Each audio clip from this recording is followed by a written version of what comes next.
हिसार में किस तरह का माहौल है और क्या मुद्दे हैं सबसे पहले? भाजपा के उम्मीदवार रणजीत चौटाला मजबूत स्थिति में है इस समय। अब करनाल सीट पर क्या समीकरण है और क्या लग रहा है आपको, इस बार का क्या माहौल चल रहा है? तो मनोहर लाल जी को जो पहले लग रहा था कि भाई बिल्कुल आसान है, एक तरफा रहेगा, वो हालात अभी है नहीं वहाँ पे।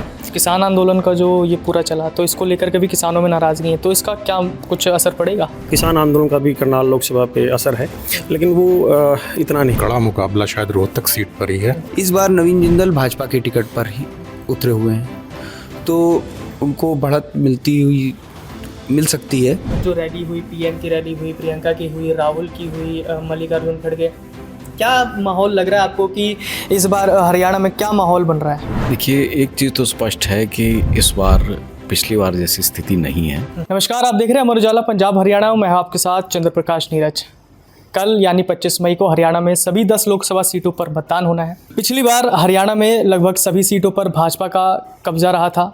इस बार देखना है कि कौन सी पार्टी अपना दबदबा बनाएगी। ये बात 4 जून को पता लग जाएगा। उससे पहले हम हरियाणा में कई मुद्दों को लेकर के, अग्निवीर हो गया, रोज़गार हो गया या भ्रष्टाचार जैसे कई मुद्दे को लेकर के हम चर्चा करेंगे। हमारे साथ उसी चर्चा को बढ़ाने के लिए हमारे साथ अमर उजाला के कई वरिष्ठ पत्रकार हमारे साथ मौजूद हैं। हमारे साथ आशीष वर्मा जी हैं, उसके बाद अजय जी हैं, उसके बाद हमारे साथ सोमदत्त जी हैं, उसके बाद हमारे साथ गौरव त्रिपाठी जी हैं और अंत में अमर उजाला हरियाणा के संपादक विजय गुप्ता जी भी हमारे साथ मौजूद हैं। तो सबसे पहले हम बात करेंगे हिसार लोकसभा सीट की। हिसार लोकसभा सीट पर हमारे साथ चर्चा करने के लिए मौजूद हैं आशीष वर्मा जी। उनसे हम जानेंगे कि हिसार में किस तरह के चुनावी मुद्दे हैं और वहाँ पे जो प्रत्याशी मैदान में हैं उनका क्या समीकरण, उसको लेकर के क्या समीकरण है और किस तरह का माहौल बना हुआ है। तो सर, हिसार में किस तरह का माहौल है और क्या मुद्दे हैं सबसे पहले? तो हिसार में एक तो किसान आंदोलन का काफ़ी असर देखा गया, क्योंकि वहाँ पर किसान काफ़ी संख्या में हैं और जाट बहुल इलाका है, तो वहाँ पर काफ़ी जो बीजेपी का विरोध था वो काफ़ी मुखर था। लेकिन चुनाव आखिरी ख़त्म होने तक या प्रचार ख़त्म होने तक काफ़ी स्थिति बदल गई है। अब जो समीकरण वहाँ पर हैं उससे तो ये लगता है कि भाजपा के उम्मीदवार रणजीत चौटाला मजबूत स्थिति में है इस समय। उसकी 2-3 वजह हैं। एक तो उनके साथ कुलदीप बिश्नोई खुल के उतर आए हैं, जो माना जा रहा था कि वो चुनाव प्रचार में नहीं उतरेंगे, लेकिन आखिरी तक वो उतर के आ गए हैं और खुद उन्होंने कई सारी रैलियां की हैं और जगह जगह रणजीत चौटाला के साथ घूमे हैं। इसके अलावा रणजीत चौटाला की जो छवि है वो बाकी उम्मीदवारों के मुकाबले बहुत अच्छी है और वो इलाके में सक्रिय रहे हैं। शहरी वोटों में उनकी अच्छी पकड़ है, समय समय पर जनता दरबार लगाते रहे हैं, तो इस लिहाज से उनकी स्थिति आज के समय में मजबूत है। वहीं अगर कांग्रेस की बात करें तो जयप्रकाश इस सीट से 8 बार चुनाव में उतरे हैं और 4 बार वो जीते भी हैं, लेकिन जब चुनाव करीब आया तब उनको उतार दिया गया। तो ऐसा लग रहा है कि उनसे कुछ लोग नाराज़ भी हुए हैं, क्योंकि वहाँ पर माना जा रहा था कि जो मौजूदा हिसार के सांसद थे, जो हाल में बीजेपी से कांग्रेस में शामिल है, विजेंद्र सिंह, उनको टिकट मिलना था, लेकिन ऐन वक्त पर उनको टिकट नहीं मिला। तो हालांकि जो उनके पिता हैं चौधरी वीरेंद्र सिंह, 1-2 जगह चुनाव प्रचार में उनके साथ गए भी जेपी के साथ, लेकिन जिस तरीके से खुल के समर्थन करना चाहिए था वो नहीं कर पाए। इसके अलावा उनके साथ एसआर के गुट नहीं दिखा, ना ही किरण चौधरी आई, ना ही कुमारी शैलजा प्रचार के लिए आई, ना ही रणदीप सुरजेवाला। तो ये कांग्रेस के लिए एक निगेटिव पॉइंट है। और इसके अलावा उन पर जो इनेलो की सुनैना चौटाला हैं और जसपा की नैना चौटाला हैं, वो भी काफ़ी मेहनत कर रही हैं। और सबसे दिलचस्प वहाँ पे ये है कि इस सीट पर चौटाला परिवार के 3 लोग हैं और तो अगर हम जाति के समीकरण पे जाएं तो वहाँ पर करीब 17,90,000 वोट हैं और इन वोटों में करीब 6.5 लाख वोट हैं वो जाट हैं और सारे जो उम्मीदवार हैं वो जाट उम्मीदवार हैं। तो एक ये भी माना जा रहा है कि जिस तरफ ये वोट तो आपस में विभाजित होगा और जो गैर जाट वोट है वो जिस तरफ जाएगा उसका पलड़ा भारी होगा।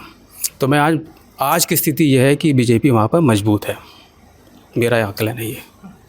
सर अब जैसे कि बृजेंद्र सिंह पिछली बार जीते थे 2019 में, इस बार कांग्रेस में शामिल हुए भाजपा से इस्तीफा दे करके, तो इस बार क्या रहा कि इस बार इनको टिकट नहीं मिला, कांग्रेस ने दिया और जयप्रकाश को टिकट दे दिया? इसका कांग्रेस ने, जैसे कांग्रेस के नेताओं ने बताया कि वो लगातार सर्वे वो भी करवा रहे थे और सर्वे में बृजेंद्र सिंह के खिलाफ बीजेपी ने पहले तय कर लिया था कि उनको टिकट नहीं देना है। उसकी वजह यही थी कि बृजेंद्र सिंह के खिलाफ काफ़ी एंटी इनकम्बेंसी थी और जो कांग्रेस का सर्वे हुआ उसमें भी ये निकल के आया कि बृजेंद्र सिंह से लोगों में नाराज़गी है। तो और पार्टी के अंदर भी कुछ समीकरण बनते हैं, उसकी वजह से भी उनको टिकट नहीं मिल पाया। तो अब हम आगे चलते हैं, अब हम बात कर लेते हैं करनाल की। करनाल में मनोहर लाल लोकसभा के उम्मीदवार हैं, जहां उन्होंने इस्तीफ़ा देकर के मुख्यमंत्री पद का इस्तीफ़ा दिया, नायब सैनी को मुख्यमंत्री बनाया। इस बार नायब सैनी उपचुनाव लड़ेंगे और सीएम पद को अपना बरकरार रखने के लिए अपना कोशिश करेंगे। अब करनाल सीट पर क्या समीकरण है और क्या मुद्दे हैं वहाँ के, उसको हम जानेंगे। उसके लिए हमारे साथ मौजूद हैं सोमदत्त शर्मा जी। सोमदत्त सर, क्या लग रहा है आपको, इस बार का क्या माहौल चल रहा है? देखिए, करनाल अगर लोकसभा की बात करें तो वहाँ मेन जो कांटे की टक्कर हम ले सकते हैं, दो कांग्रेस और भाजपा। मनोहर लाल जी 2 बार के सीएम हैं, तो उनके सामने कांग्रेस ने एक बिल्कुल नया चेहरा है, युवा चेहरा है, दिव्यांशु बुद्धिराजा। तो मनोहर लाल जी को जो पहले लग रहा था कि भाई बिल्कुल आसान है, एक तरफा रहेगा, वो हालात अभी है नहीं वहाँ पे। दिव्यांशु बुद्धिराजा बेशक नए हैं, बिल्कुल नए कैंडिडेट आए हैं और करनाल के लिए भी नए हैं, लेकिन वो अच्छी फाइट देते हुए उनको नज़र आ रहे हैं। मनोहर लाल जी की चुनौती वहाँ इसलिए भी है क्योंकि पिछली बार जो संजय भाटिया जी हैं वो रिकॉर्ड मतों से 6.5 लाख से जीते थे। एक तो उनको उस जो वो रिकॉर्ड है वो भी उनके लिए चुनौती है। दूसरा, सीएम रहते 2 बार सीएम रहते करनाल को लेकर कोई ख़ास तवज्जो उन्होंने, मतलब कोई जैसे पहले का कल्चर हरियाणा में रहा है, उन्होंने करनाल को कोई विशेष उस पर नहीं रखा। इसको लेकर थोड़ी सी वहाँ लोगों में, जो खासकर पंजाबी समुदाय है और जो दूसरे लोग हैं, उसमें थोड़ी सी नाराज़गी है। आज का माहौल तो ये है। तो किसान आंदोलन का जो ये पूरा चला, तो इसको लेकर के भी किसानों में नाराज़गी है, तो इसका क्या कुछ असर पड़ेगा करनाल सीट? किसान आंदोलन में भी किसान आंदोलन का भी करनाल लोकसभा पे असर है, लेकिन वो इतना नहीं है। एक खासकर जो जाट समाज है, सिख समाज है, वो भाजपा से थोड़ा सा मुखर है, नाराज़ है। लेकिन जो नॉन जाट जो लोग हैं वो भाजपा की तरफ मतलब साइलेंट है, लेकिन वो भाजपा की तरफ जा सकते हैं। तो इतना असर हम उसको नहीं कह सकते करनाल लोकसभा में जाट उसका किसान। तो नायब सैनी जैसे उपचुनाव के लिए वहाँ पे उम्मीदवार हैं, तो क्या लगता है कि नायब सैनी अपना रख पाएंगे सीट पर, वो जीत पाएंगे उस सीट को? तो नायब सैनी भी एक तो बगैर विधायक बने वहाँ सीएम बना दी गए, तो एक तो बहुत बड़ा चेहरा बन गए हैं करनाल के लिए। जो कांग्रेस ने उनके मुकाबले जो चेहरा उतारा है, वो पिछली बार भी मनोहर लाल जी के सामने भी थे, त्रिलोचन सिंह, बिल्कुल आम सामान्य कार्यकर्ता हैं, कोई बहुत बड़ा चेहरा नहीं है। वहाँ की 2 बार विधायक रही सुमिता सिंह, उनमें से अगर अभी पूर्व डिप्टी मेयर रहे मनोज वाधवा, अगर वो कैंडिडेट होते तो हम ये मान सकते थे भाई बहुत कांटे की टक्कर रहेगी और मुकाबला हो सकता है। तो क्योंकि त्रिलोचन सिंह पिछली बार 33,000 कुछ समथिंग वोट ले गए थे सीएम मनोहर लाल के मुकाबले, और पिछली बार मनोहर लाल जी के से लोगों की नाराज़गी भी थी, नाराज़गी अब भी है। लेकिन सैनी, जो नायब सैनी है, नायब सैनी और उनकी पत्नी ने, जो खासकर करनाल विधानसभा है, उसमें जितने भी नाराज़ लोग थे, उनके घर घर जाके, उनके हाथ जोड़ के, पैर पकड़ के उनको मनाने का काम किया है। तो सैनी की स्थिति फ़िलहाल आज की स्थिति मजबूत है। तो ये हमने जाना कि करनाल सीट पर के अभी क्या समीकरण बने हुए हैं। अब हम आगे चलते हैं इसी क्रम में। अब हम बात कर लेते हैं रोहतक लोकसभा सीट की कि उस पर क्या है। उसमें हुड्डा परिवार का काफ़ी दबदबा रहा है रोहतक से, लेकिन पर पिछली बार दीपेंद्र हुड्डा हार गए थे और अरविंद शर्मा वहाँ से जीत गए थे। इस बार क्या समीकरण बन रहे हैं? क्या इस बार दीपेंद्र हुड्डा अपना सीट बचा पाएंगे? तो उसके लिए हम जानने के लिए हमारे साथ मौजूद हैं अजय जी। अजय सर, क्या लग रहा है इस बार रोहतक लोकसभा सीट पर क्या समीकरण बन रहे हैं? देखिए, मुझे तो लगता है कि सबसे कठिन सीट और सबसे कड़ा मुकाबला शायद रोहतक सीट पर ही है, क्योंकि 1952 से जितने भी लोकसभा चुनाव हुए हमेशा कांग्रेस के पास वो सीट रही। पिछले जो 2019 में चुनाव हुआ उसमें बहुत कम मार्जिन से भाजपा के अरविंद शर्मा ने इनको दीपेंद्र हुड्डा को हराया, और वो अंतर सिर्फ 7,500 का था। तो इस बार भाजपा की पूरी कोशिश है कि वो अंतर को ख़त्म करके और बड़ा मार्जिन हमें हासिल किया जाए। वहीं दूसरी ओर कांग्रेस की कोशिश है, दीपेंद्र हुड्डा की कोशिश है, उनके पिता भूपेंद्र सिंह हुड्डा की कोशिश है कि वो एक बार फिर से वो जो 6.5 लाख जाट मतदाता हैं उन पे फोकस करते हुए उनका वोट हासिल करें।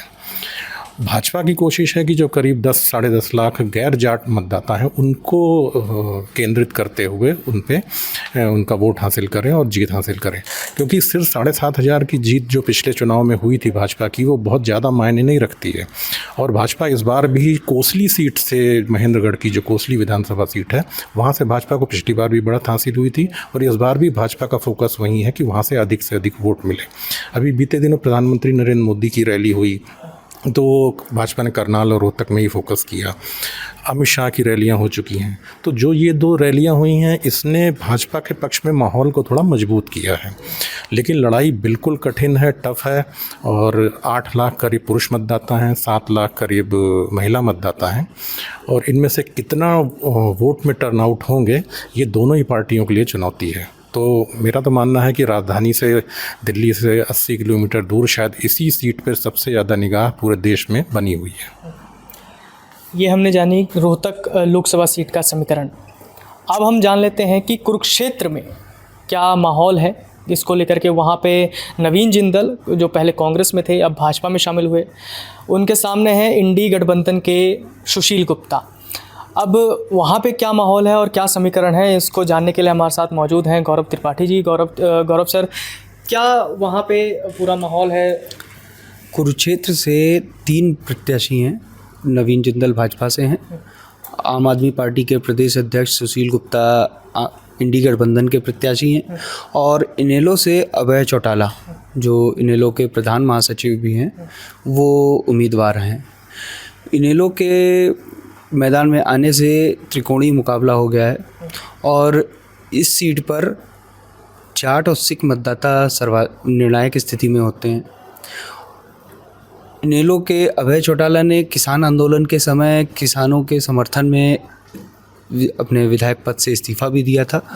उसके बाद गुरनाम चढ़ूनी ने इनेलो को समर्थन दिया है। तो यहाँ पर मतदाता 3 हिस्सों में बंट रहा है, तो ये एक वहाँ पर स्थिति है। इसके अलावा आम आदमी पार्टी के प्रत्याशी हैं, उनको कांग्रेस समर्थन दे रही है, लेकिन पिछले अगर 4 चुनावों को देखें तो इस सीट पर पहले 2004 और 2009 में नवीन जिंदल जीते थे कांग्रेस के टिकट पर। उसके बाद से 2 चुनाव भाजपा जीती है। इस बार नवीन जिंदल भाजपा के टिकट पर ही उतरे हुए हैं, तो उनको बढ़त मिल सकती है क्योंकि 2 बार वो सांसद इसी सीट से रहे हैं और इस बार भाजपा के प्रत्याशी हैं। जो वर्तमान मुख्यमंत्री हैं नायब सैनी, वो पिछली बार यहाँ से सांसद थे और भाजपा ने जिस तरह लास्ट में अंतिम 1 सप्ताह में आक्रामक प्रचार अपना किया है, इस सीट पर अमित शाह, राजनाथ सिंह, सभी बड़े दिग्गज नेताओं ने आकर नवीन जिंदल के पक्ष में प्रचार किया है, उससे उनको थोड़ी बढ़त मिलती दिख रही है। वहीं सुशील गुप्ता के सामने कांग्रेस की तरफ से समर्थन तो है, लेकिन भीतरघात का भी डर है क्योंकि कांग्रेस नहीं चाहेगी कि ये सीट पर यदि आम आदमी पार्टी की जीतती है तो उसको आगे बढ़त मिले। तो अभी की स्थिति में नवीन जिंदल बढ़त की स्थिति में है, हो सकता है। सर, नवीन जिंदल 2014 के बाद से चुनाव में नहीं है। लगभग 10 साल के बाद वो एकदम से भाजपा ज्वाइन करते हैं और चुनाव में एक बार फिर से उतरते हैं। तो क्या इस बार लग रहा है कि उनका पड़रा बहुत ज़्यादा मजबूत है और क्या उनके अंदर ऐसा है, लग रहा है कि हाँ वो अगर भाजपा से चुनाव लड़ेंगे तो जीत ही जाएंगे या कुछ इस तरह से? नवीन जिंदल राजनीति से भले ही दूर रहे, लेकिन उनका परिवार राजनीति में ही है। उनकी माँ हिसार से सावित्री जिंदल राजनीति में थी। पिछले चुनाव में वो हिसार से प्रत्याशी थी कांग्रेस की। तो नवीन जिंदल स्वयं नहीं थे, लेकिन उनकी माँ राजनीति में थी, सक्रिय थी। तो इसके अलावा भाजपा का अपना जो वोट बैंक है वो नवीन जिंदल के साथ जुड़ गया है। और जो नवीन जिंदल या वैश्य समुदाय का अपना वोट बैंक है, जो नवीन जिंदल के अपने कार्यकर्ता हैं, कुरुक्षेत्र में 2 बार वो सांसद रहे, वहाँ से उनके अपना जो उनकी टीम है वो उनके साथ जुड़ी हुई है इसलिए। और सुशील गुप्ता पहली बार लोकसभा चुनाव में उतरे हैं, पहला आम चुनाव उनके सामने है। इससे पहले वो राज्यसभा के सदस्य थे, तो वो बिल्कुल नए प्रत्याशी हैं एक तरह से कहेंगे तो लगभग हमने लोकसभा की, हरियाणा लोकसभा की 4 हॉट सीटों पर हमने अभी चर्चा की, आपको बताया कि क्या वहाँ पे माहौल है। अब हरियाणा में क्या माहौल है, हरियाणा में क्या मुद्दे हैं? सबसे पहले तो ज़्यादातर अग्निवीर का मुद्दा उठाया जाता है, रोज़गार और भ्रष्टाचार ये भी मुद्दा है। विपक्ष की तरफ से इसको लेकर के काफ़ी बार जोर दिया जाता है। अभी कई ताबड़तोड़ रैलियां भी कई बड़े नेताओं द्वारा हो चुकी है। मल्लिकार्जुन खड़गे आ चुके हैं, पीएम मोदी रैली कर चुके हैं, प्रियंका गांधी रैली कर चुकी हैं। अब इस पूरी रैली का क्या माहौल बना है हरियाणा में और उसको लेकर के चुनाव पर क्या असर पड़ेगा, इसके लिए हमारे साथ जानकारी देने के लिए मौजूद है हरियाणा के संपादक विजय गुप्ता सर। सर, ये जो पूरा जो रैली हुई, पीएम की रैली हुई, प्रियंका की हुई, राहुल की हुई, मल्लिकार्जुन खड़गे, क्या माहौल लग रहा है आपको कि इस बार हरियाणा में क्या माहौल बन रहा है? देखिए, एक चीज़ तो स्पष्ट है कि इस बार पिछली बार जैसी स्थिति नहीं है। पिछली बार भाजपा 10 की 10 सीटों पर विजयी रही थी। तो एक बात तो बहुत क्लियर ये लग रहा है कि इस बार 10 की 10 सीटें तो उनको नहीं आने वाली हैं, जैसा लग रहा है। इसकी वजह जैसा अभी साथियों ने भी बताया, एक तो जातिगत समीकरण भी हैं कई जगह, और एक 10 साल से लगातार राज्य में भाजपा की सरकार है, तो कहीं ना कहीं जो है वो एंटी इनकम्बेंसी वाला फैक्टर वो भी काउंट करता है। और दूसरा, इस बार कोई लहर या कोई हवा नहीं है, और जब कोई लहर या हवा नहीं होती है तो इस तरीके का स्वीप जो है वो बहुत मुश्किल होता है। मतदाताओं की परीक्षा होती है, और हर सीट पर जो है वो पार्टी के साथ साथ जो इंडिविजुअल कैंडिडेट होता है उसका अपना जो परफॉर्मेंस है, अपने जो उसके बाकी समीकरण हैं, वो भी बहुत मैटर करते हैं। जैसा आपने रैलियों की बात कहा, तो ये निश्चित तौर पे लगभग 10 दिन पहले कुछ और स्थिति थी, और पिछले 7-8 दिन में, 10 दिन में स्थितियाँ जो है वो काफ़ी बदली हैं। हिसार, भिवानी, कुरुक्षेत्र, सोनीपत और अम्बाला, इनमें बहुत क्लोज फाइट है। मतलब अभी बहुत स्पष्ट तौर पे आप नहीं कह सकते कि किसी भी ओर जो है वो हो सकता है ना। और क्योंकि यहाँ पर कैंडिडेट्स के साथ साथ जो है वो पार्टीज़ के जो अपने वोट बैंक है, उसमें जातिगत समीकरणों की वजह से वो इधर उधर वो हो सकते हैं। और जैसा ये है कि जो मुख्य मुकाबला कांग्रेस और भाजपा में ही है, लेकिन जो जजपा है, जननायक जनता पार्टी, और जो है इनेलो, ये जो है कम से कम 4 सीटों पर काफ़ी जो है वो समीकरण वो बिगाड़ेंगे। इनमें जो है वो सिरसा, हिसार और कुरुक्षेत्र और भिवानी, 4 सीटों पे। जैसे अभी गौरव जी ने बताया कि कुरुक्षेत्र जो सीट है वहाँ पर अभय चौटाला खुद खड़े हैं, तो वो अब वो कितने वोट ले जाते हैं, इससे जो है वो काफ़ी जो है वो फ़र्क पड़ेगा। जो आपके प्रत्याशी हैं सुशील गुप्ता, उनकी उस पर पड़ सकता है, क्योंकि ये माना जा रहा है कि जाट वोट बैंक है वो उधर हो सकता है और वो है। तो इस तरीके से ये जो थर्ड वो है, मतलब कांग्रेस और भाजपा के अलावा जो दल हैं वो कितने परसेंटेज वोट ले जाते हैं, इस पर भी काफ़ी मैटर वो करेगा, जहाँ पर बहुत क्लोज फाइट है। अगर हम पिछले चुनावों की बात करें तो लगभग 58% जो है वो वोट शेयर वो भाजपा का था, 10 की 10 सीटें थी, और कांग्रेस का लगभग 28% के आसपास था। बहुत बड़ा वोट परसेंटेज इनके पास था, बीजेपी के पास। लेकिन उसके बाद जो विधानसभा के चुनाव हुए उसमें वो वोट परसेंटेज, वोट शेयर जो है वो 36% आ गया था। तो और अक्टूबर में वो चुनाव हुए थे, मई में लोकसभा चुनाव हुए, अक्टूबर में विधानसभा के चुनाव हुए। हालांकि दोनों चुनावों में तमाम जो है वो सिनेरियो अलग होता है, समीकरण अलग होते हैं, है ना।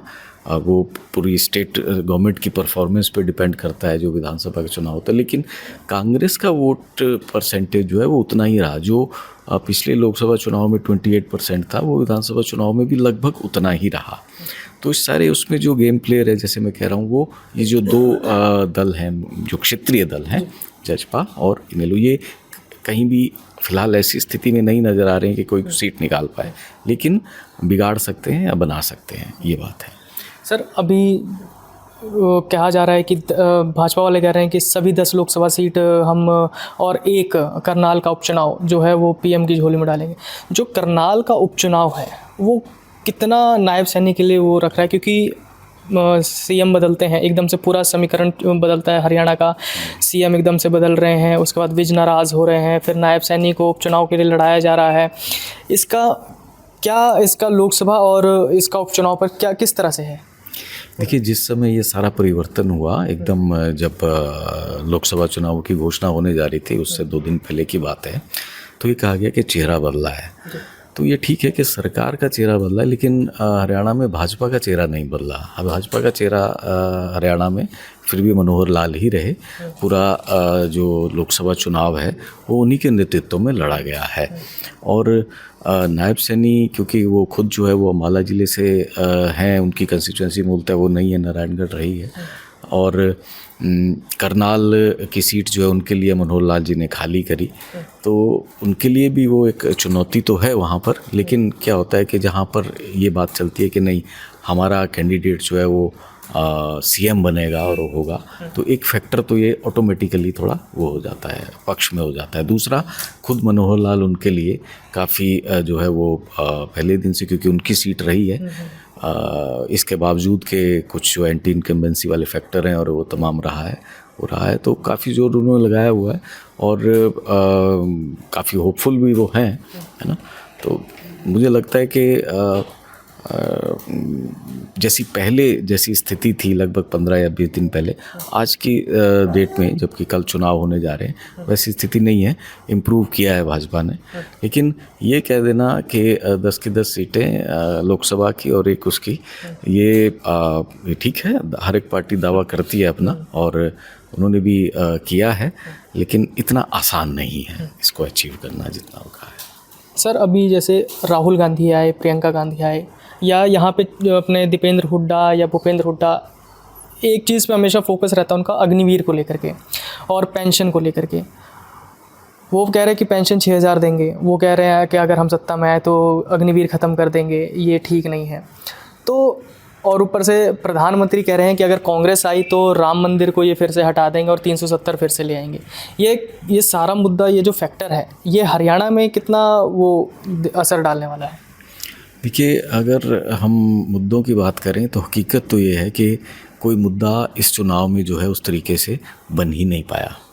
भाजपा जो है वो अपने जो उनका नेशनल जो उनका एजेंडा था, उसमें चाहे राम मंदिर है, चाहे अनुच्छेद 370 की बात उन्होंने करी, और वो बाद में जैसे जैसे चुनाव जो है वो अगले चरणों में आता गया, तो वो